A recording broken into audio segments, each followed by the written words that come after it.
Today we're playing a little game that I'm calling D&D. It's not Dungeons and Dragons, it's dice and demos. Some algorithmically generated music, the analog way. I've got me a normal 6-sided dice, 12-sided dice, the itty bitty 8-sided dice. We're gonna roll a D12 and figure out what key we're gonna be in. So here is our note number 3.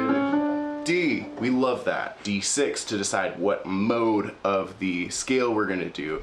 There are technically 7 modes, but the 7th one nobody uses. Our 1, that's our major mode, right? So those same notes, 1, 2, 3, 4, 5, 6, are gonna be a B minor. I'm not a piano player, I just know like a little bit of music theory. 1 and 6 are the modes that most of us are familiar with. The rest of the modes are things like Dorian, Locrian, Mixolydian. So we're gonna roll our D6 here and see what mode we're in. 2. So 2, I might be able to figure this out here. Just give me a sec. I'm assuming that's Lydian. I'm gonna look that up just real quick here. I was wrong, it's totally Dorian. E Dorian, which is the same notes as the key of D major. Now we are going to decide the time signature. 5. 4.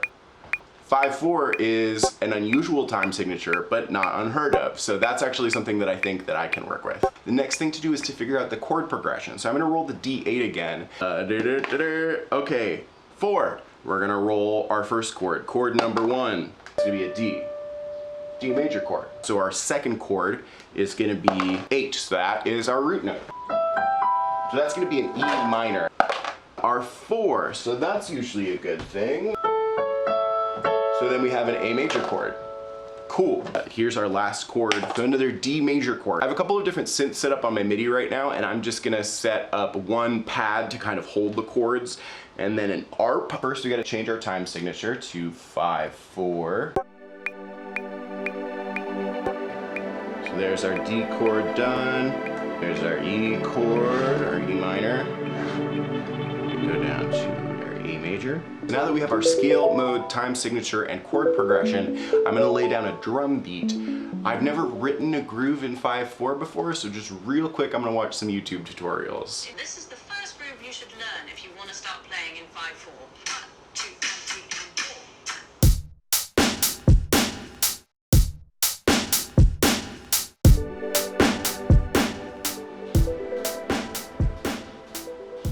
I'm gonna do whatever I can to grunge it up, because I feel like there's still a rock song in here somewhere.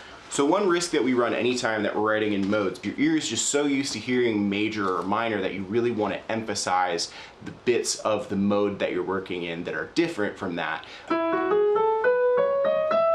So there's your E major scale.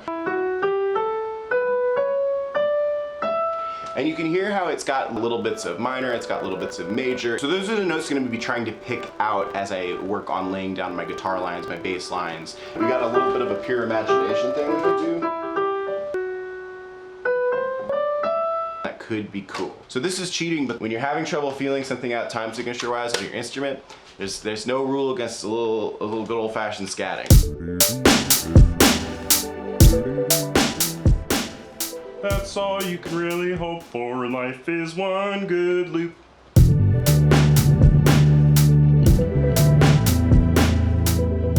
Okay, I like that one. I'm also just gonna record a version of the bass line that kind of keeps more to the root notes of the chords that we picked. Let's see if I can count to 5. 1 and 2 and 3 and 4 and 5 and 1 and 2 and 3 and 4 and 5 and 1 and 2 and 3 and 4 and 5 and 1 and 2 and 3 and 4 and 5 and we're gonna lay down some guitars. All right, since we already have our chords covered by our pads here, I think I'm just gonna do kind of a really simple, I don't know if y'all remember a band called Rat-a-Tat. They kind of had a similar sort of lilting guitar thing to what I'm gonna try and aim for here.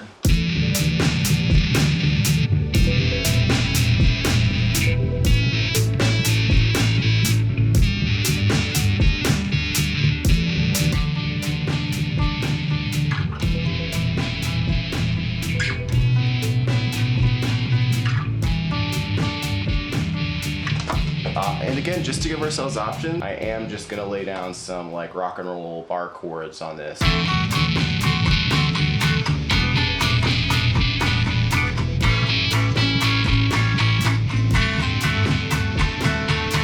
And And with that, we're gonna move on to our part B. So normally songs are written in an A, B, A, B, C, A, B. So I don't know exactly how we're gonna structure this, but we have some good options for the first chunk of our song. So now we're gonna move on to our B part. D8, see how many chords we're looking for. Looks like 3. So 4. That's an 8. E minor again. 2. F sharp minor. I'm gonna give it 4 measures. So somewhere in there we're gonna have to figure out where our chord change is.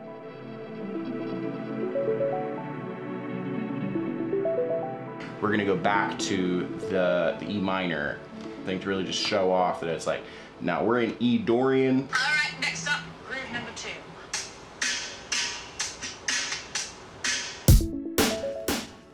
Shout out to Love to Learn Drums, by the way, on YouTube, which is how I'm getting any of this done. All right, sounding good to me. So now we're gonna do the same old thing, figure out another little bass line, another lead line, another little harmony.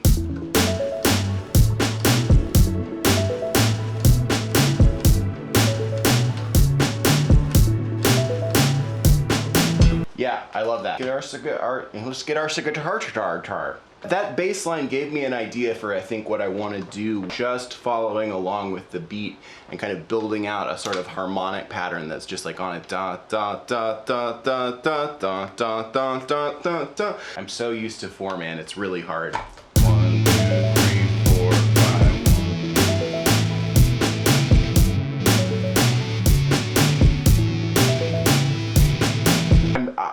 My body really wants to make it 6/8. Yeah, that sounds cool as hell. Oh, okay.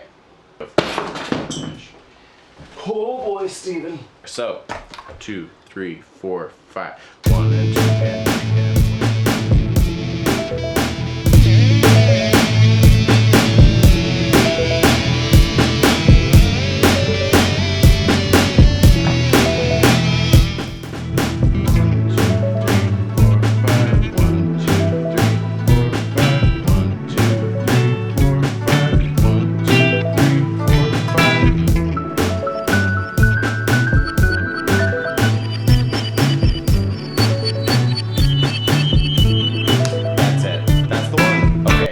I was gonna quit, but my girlfriend isn't home yet. We're gonna see what the dice gods have to offer. So same thing, how many chords we're gonna be doing for our next session here. Chord number 1. Our very last of the chords is. That looks like a 5 to me, so this is why I film for hours and hours, guys, is that it's not interesting. Yeah, that sounds kind of pensive, I feel like. It sounds like nearly the end of a song. Give yourself these random parameters, give yourself these limitations, because the vibe is fickle, but math is forever. Hopefully, you see that it's just as valid a way to write music as any other way. So, D&D, I'm telling you, demos and dice, it's worth your time.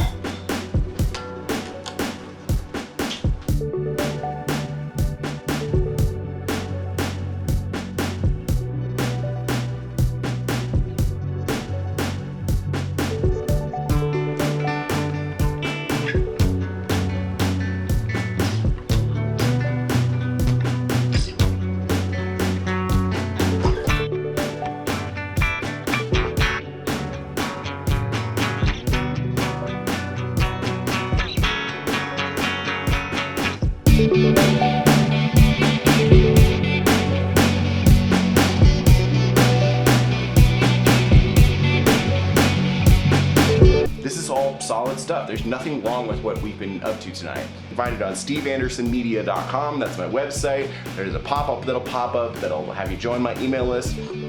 Beautiful thing about email is that it is not controlled by an algorithm. It's literally, I send you an email, it shows up in your email inbox, and that's all there is to it.